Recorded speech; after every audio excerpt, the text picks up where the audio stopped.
What's up, everybody? ElPhoenixRising here. And if you were watching today, we had the Raw WWE Raw Smackdown Draft. Welcome back to the Attitude / Ruthless Aggression era. For those of you that don't know what that is, that's when wrestling was amazing. Without further ado, let's talk about this a little bit. Um, like I said, first off, if you watched my video from last night, I said more of your high profile people are going to go to Raw. SmackDown's going to get a couple so they keep their ratings up. But Dean Ambrose is going to SmackDown, and Rollins and Reigns are going to Raw. First pick Raw for is Seth Rollins. Second pick SmackDown, Dean Ambrose.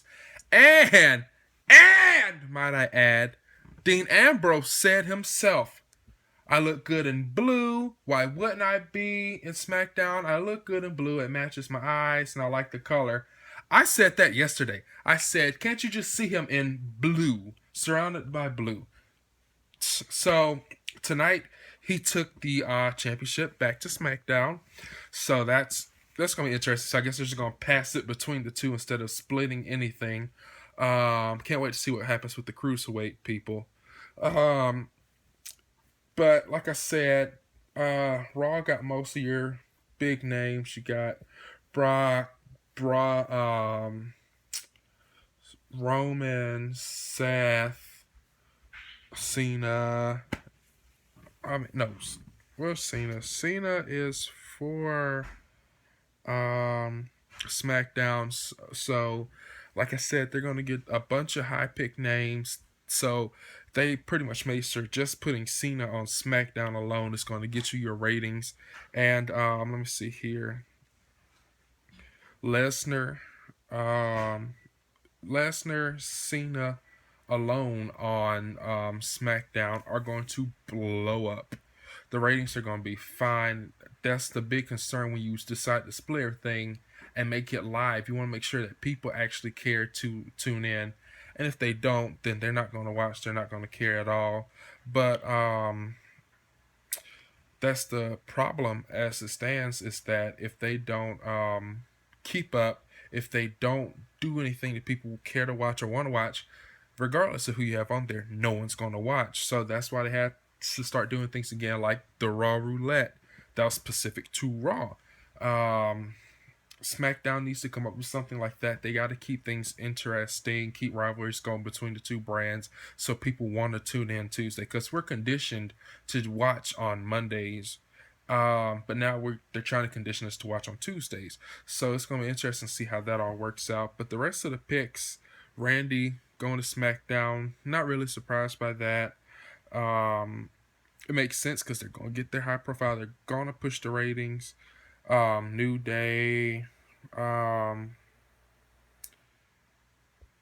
me see. I forgot where New Day went.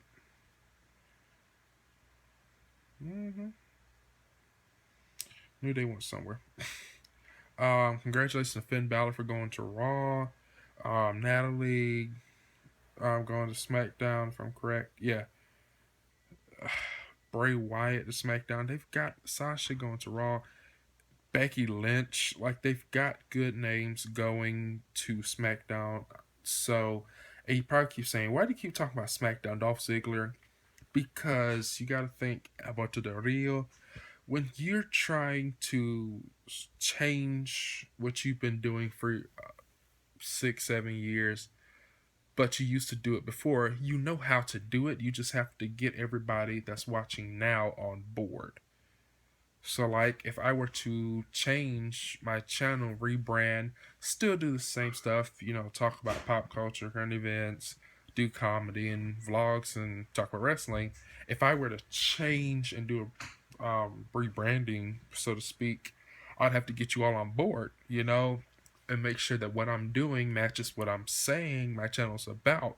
So, if I did that one day and didn't give you fair warning, just you looking at your time like, what is this?